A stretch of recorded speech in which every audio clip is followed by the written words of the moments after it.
In this video, I will demonstrate how to machine the 0.375-inch step using Open Contour Toolpath. First, we should make sure we have the correct toolbars loaded. To check this, choose Settings, Toolbar States. From here, select the 2D toolpaths, and you should see the 2D toolpaths icon appear on the left side of the screen. Choose Load, and press the OK button. The toolpaths will appear on the left side of your screen. Within Mastercam, there are three ways to go about selecting toolpaths. The first way is to go up to the menu and select Toolpaths.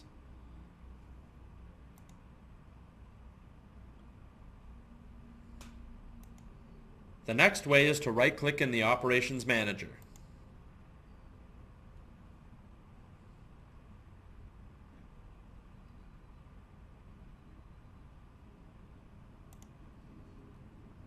The third way is selecting any of the options on the left. I will now cover the chaining process, selecting a tool, as well as important parameters found within the dialog boxes. To start, we will machine the two steps using Open Contour. A contour toolpath removes material along a path defined by a chain of curves. Contour toolpaths only follow a chain. They do not clean out an enclosed area. From here, select Toolpaths, Contour.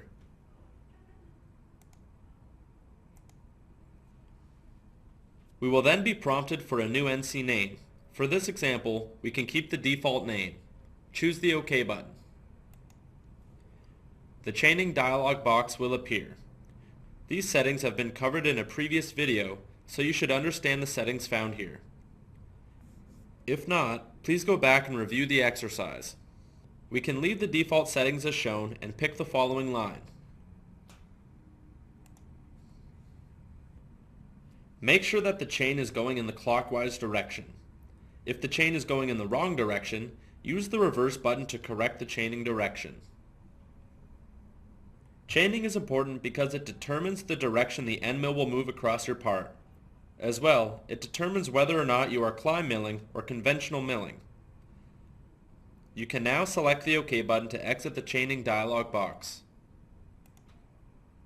Now we will see the Contour Toolpath dialog box appear. From here, we could select a different toolpath if we wanted to. Also, we can rechain the geometry. To the left side of this page is a tree view list. Here we can select different settings and change the parameters to create our toolpath. Below the tree view list is a quick view settings dialog box. Here you can quickly glance at the tool-specific parameters. From the tree view list, now choose Tool.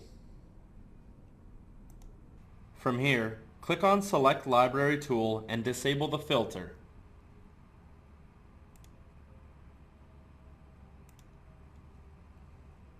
Now click on Diameter to organize the tools. From here, select the 1-inch flat end mill from the tool list.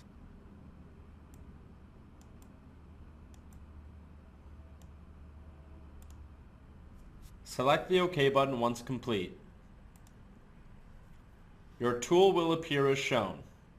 Note that the tool number is automatically set to 1, based on the option that we selected earlier, assign tool number sequentially.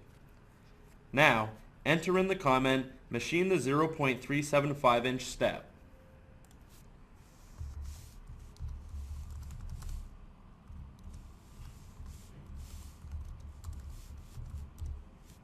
In the tool page, we can change the tool number, the length or diameter offset, the head number, the tool diameter, and the corner radius if the tool has one.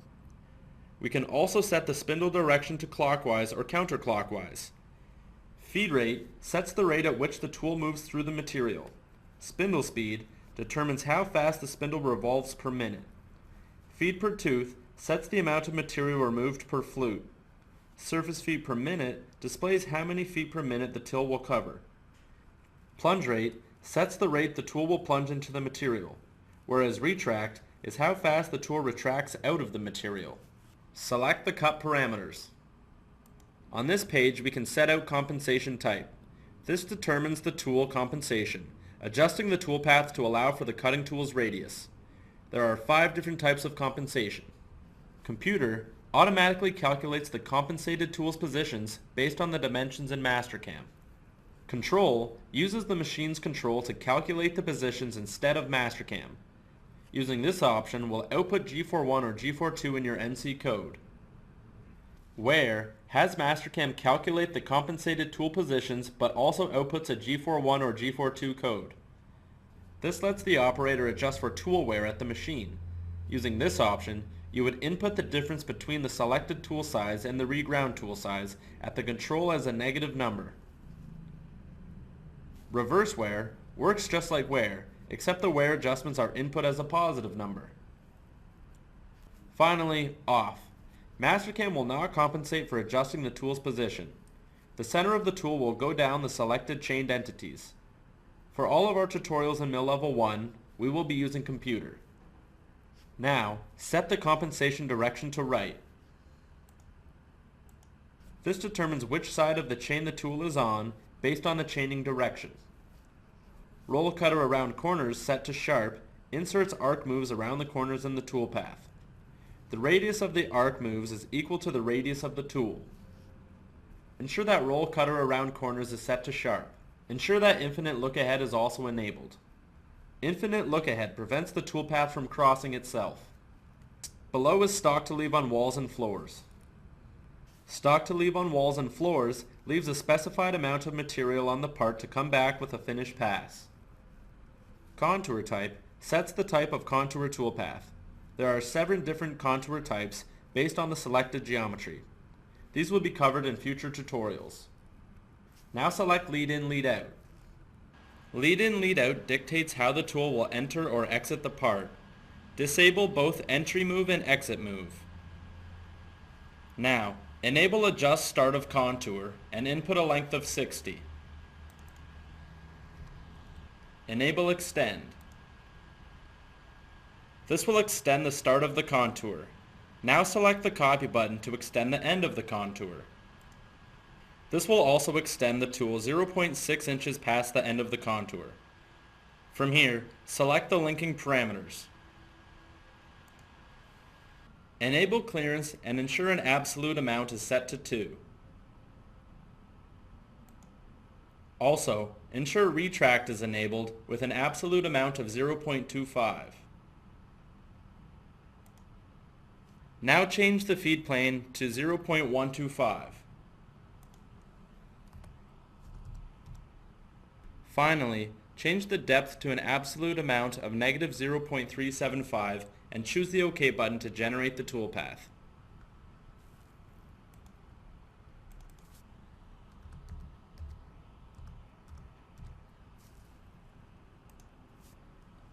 Next, I will show you how to check your parts using backplot and verify. To backplot the current operation, click the Select All Operations icon in the Operations Manager. Ensure that the following operation has a green check mark next to it. Now choose the backplot icon. Backplotting shows the path the tools take to cut the part. This display lets you spot errors in the program before you machine the part.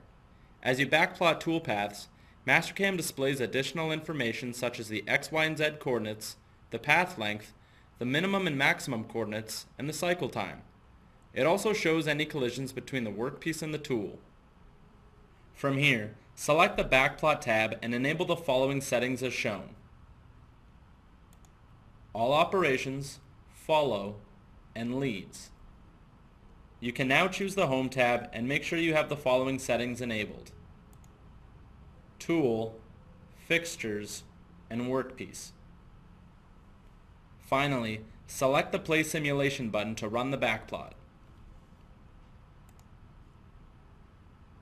Your toolpath will appear as shown.